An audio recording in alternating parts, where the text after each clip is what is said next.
If a girl feels that she is not in a position to judge the character of the boy she's about to marry, can she leave the decision on her parents?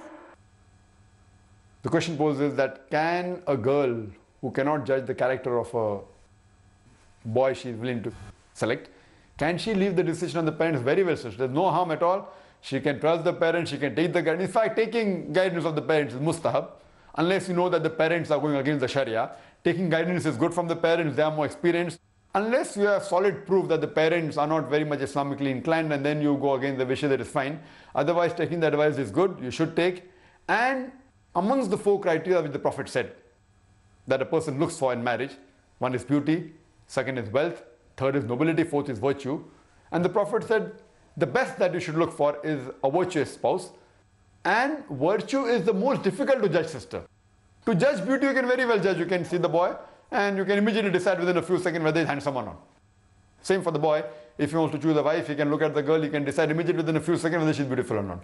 When it comes to wealth, there are high chances that you'll be correct by looking at the house, looking at the bank balance, looking at the business, whether the person you're marrying is wealthy or not.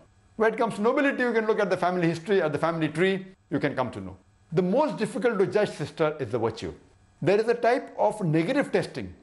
If a person is not virtuous, checking that is easy. But whether a person is virtuous is very difficult, sister. So for example, if you know certain things about the boy, that fine, he has many girlfriends, etc., you can be sure that he is not virtuous. But if you feel and have done an inquiry that doesn't have girlfriends, or he is modest, yet the chances of inquiry is not 100% true. So the chances of making a mistake in the criteria of virtue and character is the maximum, sister. But what you have to do is that as far as possible, rule out the things which surely indicate that he is not virtuous, he is not of a good character. That you can do, sister, but 100% sure you cannot be, because this checking of virtue and character is very difficult. But very well you can take the help of your parents, and you should take. They'll help you to maybe judge, unless they are not very close to the Quran Sunnah. That is the only time where you can go against the wishes. Hope that answers the question, sister.